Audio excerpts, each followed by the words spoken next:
বাংলাদেশের যে ১৩ কোটি ভোটার সকলে কি রাজনৈতিক দল করেন? সকলে তো করেন না। আপনি করতে পারেন, আরেকজন করতে পারে, আমি করতে পারি, কিন্তু তার বাইরেও তো মানুষ আছে, তাদেরও তো সম্মতিটা লাগবে, কারণ দেশটা তাদেরও। এই দেশের মালিক যে জনগণ, তিনি রাজনৈতিক দল না করলেও তার কথা আমাদের শুনতে হবে। সেইটাই হচ্ছে সেই সুযোগটা তৈরি করে দেওয়া। সেই সুযোগটাই হচ্ছে হ্যাঁ অথবা না। আপনারা কিসে হ্যাঁ এর কথা বলার জন্য আমরা অনুরোধ করছি। এর একটা বড় জিনিস হচ্ছে ভবিষ্যতে সরকারের নীতিগুলো কেমন হবে। যেমন ধরেন, একটা উদাহরণ দেই, একজন কতদিন প্রধানমন্ত্রী থাকতে পারবেন? অতীতে আমরা দেখেছি 16 বছর ধরে একজন, তার আগের 5 বছর হিসাব করলে 21 বছর। যত বেশি দীর্ঘ সময় থেকেছেন তত বেশি নিপীড়নমূলক হয়ে উঠেছেন, তত বেশি মনে হয়েছে ক্ষমতা একমাত্র তার ব্যক্তিগত জিনিস। সেজন্য সকল রাজনৈতিক দল এই ব্যাপারে একমত হয়েছেন যে একজন ব্যক্তি তার জীবনকালে 10 বছরের বেশি প্রধানমন্ত্রী থাকতে পারবেন না। সমর্থন করেন? রাজনৈতিক দলগুলো সকলেই সমর্থন করে। আপনারা ইতিমধ্যে শুনেছেন রাষ্ট্রপতির ক্ষমা প্রদর্শনের যেই তামাশা এই দেশে করা হয়েছে। খুন করে লাশ কেটে ভাসিয়ে দিয়েছে যে ব্যক্তি, সেই অপরাধী, দণ্ডিত অপরাধী, বাংলাদেশের বিচার বিভাগে সমস্ত প্রক্রিয়ার মধ্য দিয়ে যে ব্যক্তি দণ্ডিত হয়েছেন, তাকে রাষ্ট্রপতি ক্ষমা প্রদর্শন করেছেন। আমরা বলছি যে না, রাষ্ট্রপতি একাই সিদ্ধান্ত নিতে পারবেন না। আমরা বলছি একটা কমিটির মধ্য দিয়ে সেই আবেদন দেখা হবে। তারপরেও সর্বোপরি যেটা, সেটা হচ্ছে যারা যে পরিবার ভিকটিম হয়েছেন তাদের একটা বক্তব্য শুনতে হবে। আরেকটা জিনিস কি জানেন, রাষ্ট্রপতি ক্ষমা প্রদর্শন করলে আসলে রাষ্ট্রপতি ক্ষমা প্রদর্শন করেন না, রাষ্ট্রপতির নামে হয়। কারণ বাংলাদেশের সংবিধানে লেখা আছে যে রাষ্ট্রপতি প্রধানমন্ত্রীর সাথে কথা না বলে কেবল 2টা জিনিস করতে পারবেন। একটা হচ্ছে প্রধানমন্ত্রী নিয়োগ দিতে পারবেন, আরেকটা হচ্ছে প্রধান বিচারপতি নিয়োগ দিতে পারবেন। তাহলে রাষ্ট্রপতি যখন দণ্ডিত অপরাধীদের ক্ষমা করেন, কার কথা শুনেন? প্রধানমন্ত্রীর কথা শুনেন। তিনি কি বিবেচনার থেকে এই দণ্ডিত অপরাধীকে ক্ষমা করার কথা বলেন? রাজনীতি, দল, নিজের স্বার্থ, দলের স্বার্থ, মানুষের স্বার্থ নয়। শুধুমাত্র কি দণ্ডিত অপরাধীদের নিয়ে এই কাণ্ডটা ঘটে তা কিন্তু নয়। বাংলাদেশের এখনকার যে ব্যবস্থা আছে তাতে আপনি আমি যে ভোট দিতে পারি না, তার কারণ হচ্ছে বাংলাদেশের সংবিধানে বলা আছে যে নির্বাচন কমিশন নিয়োগ দেবেন রাষ্ট্রপতি। আবার এটাও লেখা আছে রাষ্ট্রপতি ওই 2টা বিষয় ছাড়া আর কোনো বিষয়েই প্রধানমন্ত্রীর সম্মতি ছাড়া করতে পারবেন না। তাহলে কি দাঁড়ালো? আমরা তো এই হিসাবটা বুঝি, এইটুকু হিসাব তো করতে পারি নাকি, যে শেষ পর্যন্ত নির্বাচন কমিশন নিয়োগ হয় রাষ্ট্রপতির ইচ্ছায় নয়, প্রধানমন্ত্রীর ইচ্ছায়। তো প্রধানমন্ত্রীর ইচ্ছায় যে নির্বাচন কমিশন হবে, সেই নির্বাচন কাকে জেতাবে আমাকে বলেন তো? আবার বলি, আমরা তো এত নির্বোধ না, এইটুকু তো বুঝি। আমরা এই জাতীয় সনদে রাজনৈতিক দলগুলোর সাথে আলাপ আলোচনার মধ্য দিয়ে এই ঐকমত্যে পৌঁছেছি, এক জায়গায় এসেছি যে এখন থেকে একটি স্বাধীন নির্বাচন কমিশন প্রতিষ্ঠা করতে হলে ক্ষমতাসীন দল এবং বিরোধী দল এবং সংসদে অন্যান্য বিরোধী দলের সাথে আলাপ আলোচনা এবং তাদের অংশীদারিত্বের ভিত্তিতেই যেন নির্বাচন কমিশন একটা বিশেষ প্রক্রিয়ার মধ্য দিয়ে তৈরি হয়, যাতে করে একটা নিরপেক্ষ নির্বাচন কমিশন হয়। তাহলে আমার কি লাভ? নির্বাচন কমিশনে 5টা লোক যাবে, তাতে আপনার লাভ কি? আমরা ভোট দিতে পারব। দিনের ভোট রাতে হবে না। দিনের ভোট রাতে করার চেষ্টা বন্ধ করার সাহস দেখাতে পারবে নির্বাচন কমিশন। এমন লোক নির্বাচন কমিশনে যাবে না যে কারো অঙ্গুলি হেলনে নির্বাচনকে প্রভাবিত করে। আমরা বলেছি যে জাতীয় সনদের মধ্যে অন্তর্ভুক্ত আছে কি?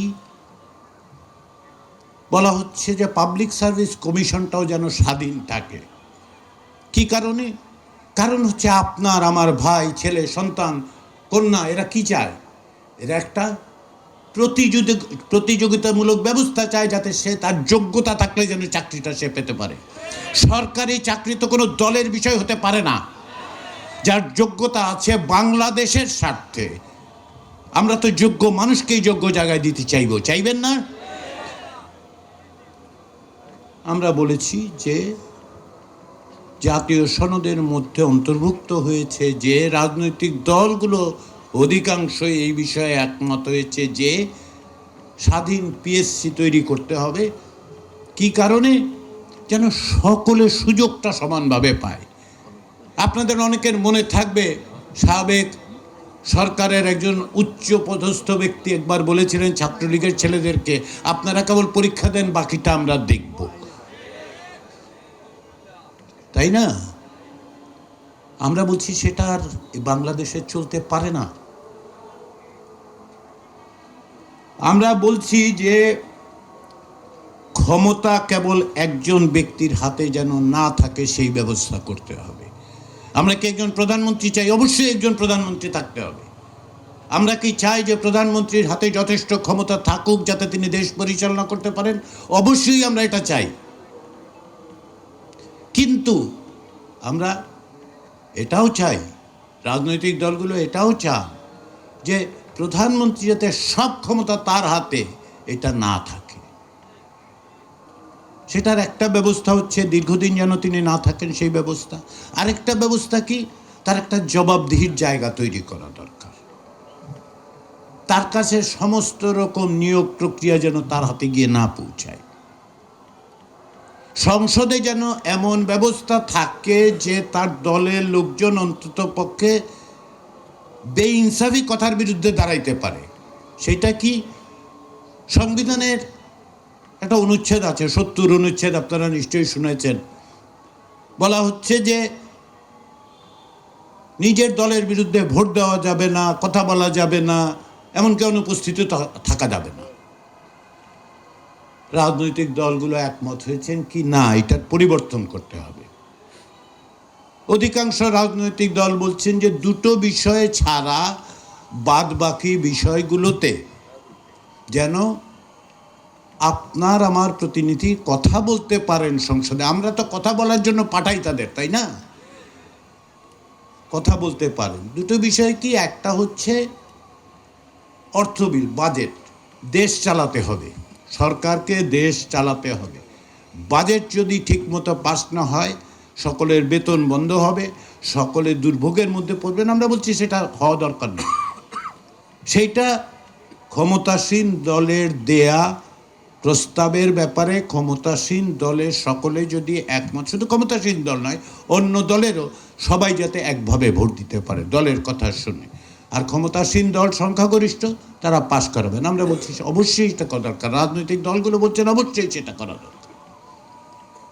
বলা হচ্ছে কথায় কথায় যেন সরকার বদল না হয়ে যায়। আমাদের দেশের একটা পুরনো ইতিহাস আছে 1954 সালে, কথায় কথায়। তো আমরা বলছি ঠিক আছে, সেই ব্যবস্থা থাকুক যে এই দুইটা বিষয়ে তারা কথা বলতে দলের বাধ্য থাকবে। কিছু রাজনৈতিক দল আরও একটা দুটো বিষয় যুক্ত করার কথা বলেছেন। আমরা সেটা সনদে রেখে বলছি যদি আপনারা বিজয়ী হন আপনারা সেটা যুক্ত করবেন। জনগণ আপনাদের যদি বলে যুক্ত করবে, সেটা কি? বলা হচ্ছে যে সংবিধান সংশোধন এবং জরুরি এবং যুদ্ধাবস্থা হলো। আর বলছি এটা আপনারা জনগণের কাছে যান, কিন্তু এই দুটো বিষয় সকলে কিন্তু একমত, কিন্তু সবচেয়ে বড় বিষয় যে একমত সেটা হচ্ছে রাজনৈতিক দলগুলোর থেকে যারা নির্বাচিত হন তারা ভবিষ্যতে যেন আপনার আমার কথা বলার ব্যাপারে রাজনৈতিক দলের বাধ্যবাধকতার মধ্যে থেকে চুপ করে না থাকেন। প্রতিদিন লাখ লাখ টাকা খরচ হয় আমাদের সংসদ চালাতে, তাই তো? কিন্তু তারা কথা বলতে পারবেন না। এ কেমন ব্যবস্থা? আমরা রাজনৈতিক দলগুলোর কাছে প্রস্তাব করেছিলাম, তারা এই ব্যাপারে একমত হয়েছেন। তো এই যে একমত হলেন, সেটা যা বাস্তবায়ন করবেন কিভাবে, সেটার জন্য আপনাদের সম্মতি দরকার। সেজন্য দরকার হ্যাঁ বলা। বাংলাদেশের সংবিধান ছেলে খেলায় পরিণত করা হয়েছে। কিরকম ছেলে খেলায় পরিণত করা হয়েছে? এই দেশে 17 মিনিটে সংবিধান সংশোধন হয়ে গেছে, 17 মিনিটে, 1975 সালে। পরবর্তী সময়ে আমরা দেখি সংবিধান সংশোধন করতে চাইলে সংশোধন করে কি করে, তার একটা উদাহরণ দেই। তত্ত্বাবধায়ক সরকার বাতিল করা হয়েছে সংবিধানের ওই ব্যবস্থা ব্যবহার করে যেখানে শুধুমাত্র 2/3 একটা দলের থাকলেই সংবিধান সংশোধন করে ফেলা যায়। তত্ত্বাবধায়ক সরকারের ব্যাপারে বাংলাদেশের মানুষের বিপুল সংখ্যাগরিষ্ঠ মানুষের দাবি ছিল, সমর্থন ছিল, এবং তিনটে অন্তত পক্ষে তিনটে নির্বাচন আমরা করতে পেরেছি যেগুলো সকলের গ্রহণযোগ্য তত্ত্বাবধায়ক সরকার ব্যবস্থার মাধ্যমে। সেই তত্ত্বাবধায়ক সরকার ব্যবস্থা বাতিল করা হয়েছে 2/3 জোরে। আপনার আমাকে জিজ্ঞাসা করা হয়, রাজনৈতিক দলগুলো একমত হয়েছেন যে কেবল 2/3 যথেষ্ট নয়, যদি মৌলিক বিষয় হয় তাহলে এটা গণভোটে দিতে হবে। শুধু তাই না, আমরা প্রস্তাব করেছি শুধুমাত্র 2/3 যাতে না হয় সেই জন্য একটা উচ্চ কক্ষ তৈরি করা 100 জনের। এই 100 জন কোথা থেকে আসবে? আমরা বলছি যে আপনারা, আমরা যাদেরকে ভোট দেব সেই সংখ্যার অনুপাতে যেই দল 1% ভোট পাবে সে 100 জনের একটা সিট পাবে। সে জাতীয় সংসদে হয়তো তার প্রতিনিধিত্ব থাকবে না, কিন্তু তার কথা তো শুনতে হবে আমাদেরকে। এই যে 1% মানুষ, 2% মানুষ, 5% মানুষ ভোট দিল, তাদের কথা কি আমরা শুনবো না? তো তাদের জন্য আমরা বলছি উচ্চ কক্ষে। এবং এই উচ্চ কক্ষে আমরা বলছি সংবিধান সংশোধন করতে হলে 2/3 যথেষ্ট নয়, উচ্চ কক্ষের সংখ্যাগরিষ্ঠতা লাগবে। তাতে কি হবে? এই পর্যন্ত বাংলাদেশের কোনো নির্বাচনে কোনো রাজনৈতিক দল 50% ভোট পায় নাই। তার মানে উচ্চ কক্ষে 50টা 51টা আসন কেউ পাবেন না। কেউ কেউ এটা নিয়ে একটু ভয় দেখান আমাদেরকে, যে এই দেখেন একটা জটিলতার সৃষ্টি করার চেষ্টা হচ্ছে। আমরা বলছি যে আমরা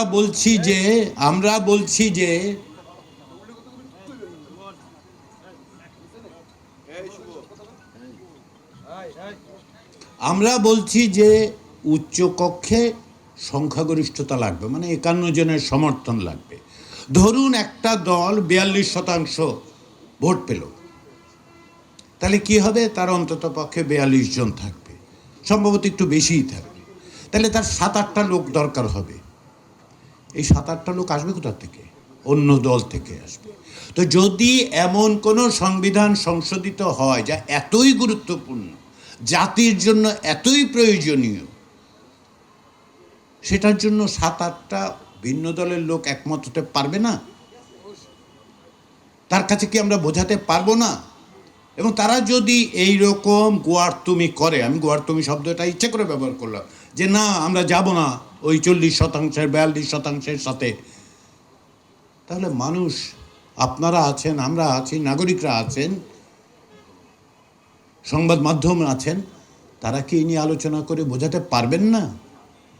একটা জাতীয় গুরুত্বপূর্ণ বিষয়ে বাংলাদেশের জনগণের সংখ্যাগরিষ্ঠের প্রতিনিধির একটা সম্মতির প্রয়োজন থাকা কি জরুরি নয়? আমরা বলছি উচ্চকক্ষ এই কারণে লাগবে। আমরা বলছি রাষ্ট্রপতির নির্বাচনের ব্যাপারে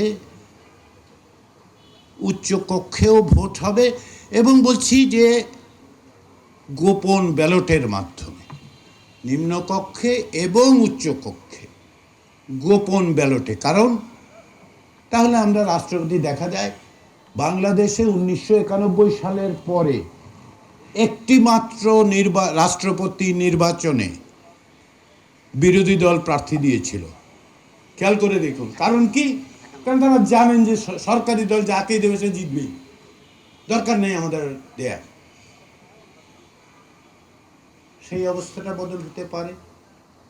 তদুপরি গোপন ভোটের ব্যবস্থা করলে যেটা হবে, রাজনৈতিক দলগুলো যখন মনোনয়ন দেবেন তখন তারা একটু হিসাব করে দেবে যে সর্বজন গ্রাহ্য, আমরা যাদেরকে চিনি, শ্রদ্ধা করি, জানি, বুঝি, যিনি কেবল দলের কথা বলবেন না, এই রকম লোক একটা দেওয়ার চেষ্টা করবে।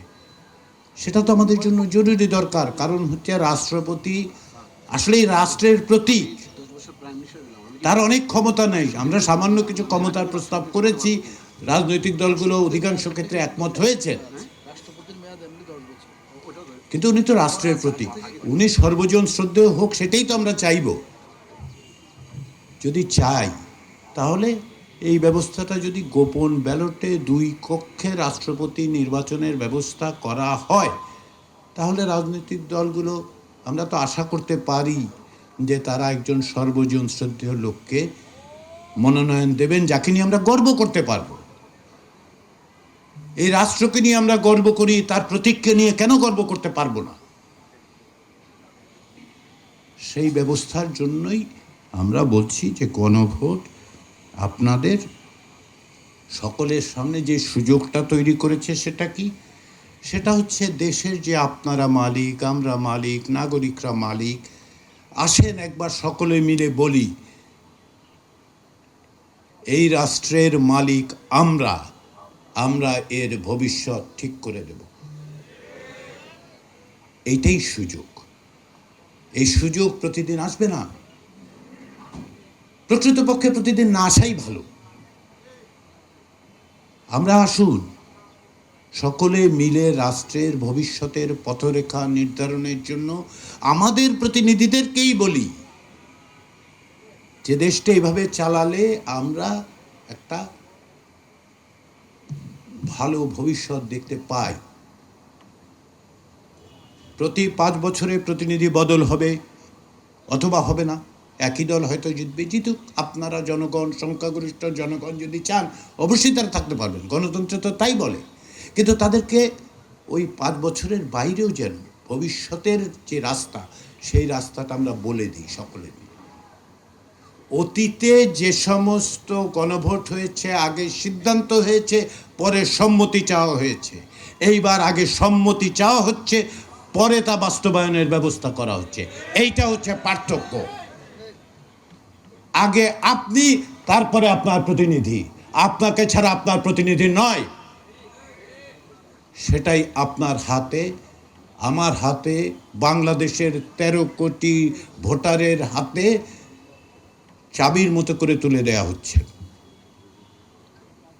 এই চাবি দিয়ে দরজা খুলুন, যেই দরজা খোলার পরে সামনে ভবিষ্যতে আমরা সকলে মিলে দল, মত, ধর্ম, বিশ্বাস সমস্ত কিছুকে নিজেদের মতো করে রেখে, সমস্ত ভেদাভেদ ভুলে গিয়ে আমরা এমন এক রাষ্ট্র প্রতিষ্ঠা করি যার প্রতিশ্রুতি আমরা তৈরি করেছিলাম 1971 সালে। সাম্য, মানবিক মর্যাদা এবং সামাজিক ন্যায় বিচার। আসেন আমরা সকলে মিলে সেই চেষ্টায় সামিল হই। আপনাদের যে ভূমিকা সমাজে মানুষকে বোঝানো, কি সুযোগ এসেছে তাদেরকে বলুন আপনারা সমাজে শ্রদ্ধার পাত্র, আপনাদের গ্রহণযোগ্যতা অভাবনীয়, বিভিন্ন রকমভাবে বিভ্রান্ত করার চেষ্টা হবে, কিন্তু সেগুলোকে মোকাবেলা করেই আপনারা সকলকে বোঝান। আবারও বলি, আপনাদের রাজনৈতিক মত পার্থক্য থাকবে, বিশ্বাস থাকবে, ভিন্ন ভিন্ন দল থাকবে, সেটার জন্য জাতীয় সংসদ নির্বাচনের ব্যালট সেটা সাদা রঙের, আর গোলাপি রঙের ব্যালটটা হচ্ছে আসুন আমরা সকলে মিলে একটি রায় দিই দেশ কিভাবে চলবে। কেউ কেউ বলেন যে জাতীয় সংসদের নির্বাচনে তো মার্কা থাকবে, গণভোটের মার্কা কি? আমার কাছে এটার উত্তর হচ্ছে গণভোটের মার্কা হচ্ছে টিক চিহ্ন, ওইটাই গণভোটের মার্কা। ওই মার্কাই ভোট দিতে হবে যদি আপনি হ্যাঁ বলতে চান। ফলে মার্কা নেই সেটা না, মার্কাটা হচ্ছে হ্যাঁ, মার্কাটা হচ্ছে টিক চিহ্ন। আসেন আমরা সকলে মিলে এই সুযোগকে গ্রহণ করে একটা সুন্দর ভবিষ্যৎ, যার দায়িত্ব এবং দায় আমাদেরকে দিয়েছেন জুলাই অভ্যুত্থানের আহতরা, নিহতরা, তাদের পরিবার, যে দায়িত্ব আমাদেরকে দিয়েছেন গত 16 বছর যারা গুম হয়েছেন সে পরিবারের মানুষগুলো, গত 54 বছর ধরে যারা সংগ্রাম করছেন তারা আমাদেরকে এই দায়িত্ব দিয়েছেন। আমরা এক অর্থে সৌভাগ্যবান, শুধু বেঁচে আছি বলে নয়, এই কারণেও যে এই দায়িত্ব পালনের সুযোগ আমরা পেয়েছি। আসুন সেই সুযোগের সদ্ব্যবহার করি, আমরা সকলে মিলে একটা ভবিষ্যতের সুন্দর বাংলাদেশ প্রতিষ্ঠার জন্য আমরা চেষ্টা করি। সবাইকে ধন্যবাদ।